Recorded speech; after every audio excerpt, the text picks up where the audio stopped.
आप ही के पार्टी से आने वाली एक महिला प्रधानमंत्री भी देश में थी।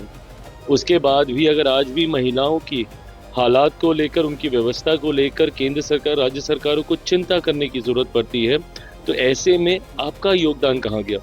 लोकसभा चुनाव से पहले जिस तरीके से मेरी माँ, मेरी बहन को गालियाँ दी गई थी, उस वक़्त भी तो इन्हीं के ही पार्टी के नेता कार्यकर्ता थे ना। प्रियंका गांधी ने कहा है सर कि जिस राज्य में चुनाव होता है एनडीए वहाँ महिलाओं के लिए घोषणा करता है, पैसा देता है, और जब खत्म हो जाता है तो ना उनको नौकरी मिलती है, ना ही उनकी सुरक्षा की जाती है। मुझे बताया ना कि कौन से ऐसे राज्य हैं जहाँ पे सिर्फ चुनावी सोच के साथ हम लोगों ने घोषणाएं की हैं और उस पे हम लोग खरा ना उतरे हों।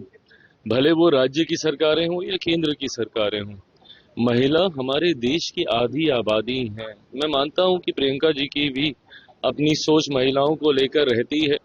उत्तर प्रदेश का पुनः चुनाव आ रहा है। पिछले चुनाव में उन्होंने पूरा प्रयास किया था, लड़की हूं लड़ सकती हूं कहकर उन्होंने प्रयास किया था कि वो महिलाओं को एकजुट कर सके, उनका साथ ले सके।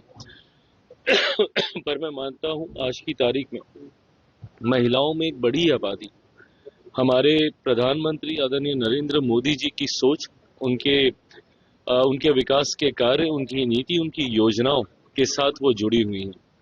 आज की तारीख में हमारी सरकार है जिसने कई महत्वपूर्ण योजनाओं में महिलाओं को प्राथमिकता देने की बात कही। कई योजनाओं पे उनके नाम पर निवेश करवाए गए। मैं जिस राज्य से आता हूं, बिहार की अगर हम लोग बात करें, तो जिस तरीके से महिलाओं को उद्यमी बनाने की सोच के साथ 10-10 हजार रुपए की राशि का आवंटन किया गया और अब आने वाले दूसरे चरण में बाकी के 1,90,000 कुल मिला के 2 लाख की राशि, ताकि वो अपना व्यवसाय स्थापित कर सकें, वो उद्यमी बन सकें, अपने नीचे भी 2-4-5 लोगों को रोजगार देने के काबिल हो सकें। तो ऐसे में जब कांग्रेस के लोग से भी आरोप लगाते हैं कि महिलाओं के लिए आपने सोचा नहीं, सवाल तो आपसे भी उठता है ना कि देश में लंबे समय तक आपकी सरकार थी, उसके बाद भी अगर आज भी अगर कांग्रेस और उनके नेताओं को महिलाओं की चिंता हो रही है, तो कारण क्या है? आप ही की पार्टी के आप ही के पार्टी से आने वाली एक महिला प्रधानमंत्री भी देश में थी। उसके बाद भी अगर आज भी महिलाओं की हालात को लेकर, उनकी व्यवस्था को लेकर केंद्र सरकार, राज्य सरकारों को चिंता करने की जरूरत पड़ती है, तो ऐसे में आपका योगदान कहाँ गया? हमसे सवाल पूछिए जरूर, पर हमारे सवाल हमारे कार्यों में दिखते भी हैं उनके जवाब। हम लोगों ने एक एक योजनाओं में महिलाओं को प्राथमिकता देकर अपने वादों को पूरा किया है। पर यह सवाल आपसे भी उठेगा कि जब आपने देश में एक महिला प्रधानमंत्री देने का काम किया, तो उसके बाद भी एक आधी आबादी के हालात ऐसे क्यों हैं? राजद में सर रामविलास पासवान को भी तारा करके बुलाया, उसकी तरफ से आपके विधायकों की तरफ से प्रोटेस्ट भी किया गया।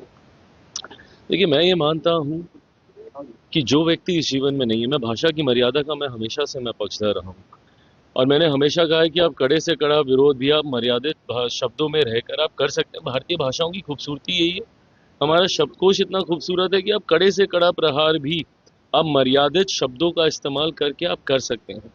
ऐसे में किसी के लिए, और किसी के लिए भी, वो दिवंगत है मैं इसीलिए नहीं बोल रहा, किसी के लिए भी आप इस तरीके के शब्दों का इस्तेमाल करते हैं, आप उनका कद देख रहे हैं, वो किस कद के नेता थे, उन्होंने देश के लिए, समाज के लिए, प्रदेश के लिए उनका योगदान, 6-6 प्रधानमंत्रियों के साथ बतौर कैबिनेट मिनिस्टर काम करने वाले व्यक्ति के बारे में इस तरीके से शब्दों का इस्तेमाल करना, ये राजद की परंपरा रही है।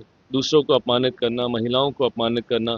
लोकसभा चुनाव से पहले जिस तरीके से मेरी माँ, मेरी बहन को गालियां दी गई थी, उस वक्त भी तो इन्हीं के ही पार्टी के नेता कार्यकर्ता थे ना। और अफसोस मुझे तब होता है जब इनके पार्टी के शीर्ष नेता या तो कुछ कहते नहीं हैं या ऐसी भाषा का समर्थन करते हैं। ये वही उत्पादी मानसिकता है जिसके विरोध में बिहार की जनता आज इनके साथ नहीं खड़ी। जिस तरीके से परिणाम आए वो इसीलिए आए, और ये उसी मानसिकता का परिचय है जिसको हम लोग जंगल राज कहते हैं। 90 का वो दशक जिस तरीके से इन्होंने इसी तरीके की भाषा बोली का इस्तेमाल करके बिहारियों को अपमानित करने का काम किया, आज बिहार से आने वाले बड़े बड़े नेताओं का भी ये लोग उसी तरीके से और बड़े मंच पर, विधानसभा जैसे मंच पर, उनका अपमान करने का काम कर रहे हैं। जीरो हमने इन्वेंट किया, हमने बताया दुनिया को, जहां योग है वहां रोग नहीं। सबसे पुरानी सभ्यता है हमारी। गुलामी से तो और देश भी लड़े भाई, पर आजादी के लिए अहिंसा का रास्ता बस हमारा था। अपने पसीने से जमीन सींचता किसान और घर में घुसकर मारने वाले जवान, बस इसी मिट्टी ने जने। इसके हाथ ने जब थामा जज्बा तो इतिहास रचे। कदम बढ़ाए तो चांद का वो हिस्सा चूमा भाई, जहां कोई कभी नहीं पहुंचा। आज पूरी दुनिया में शान से लहरा रहा है तिरंगा, और इसके पीछे है गर्व से भरी अनगिनत कहानियां जो लिखी जा चुकी हैं और लिखी जा रही हैं, जिन्हें मैं सुनाऊंगा राष्ट्रगर्व रोज शाम 6:25 पर।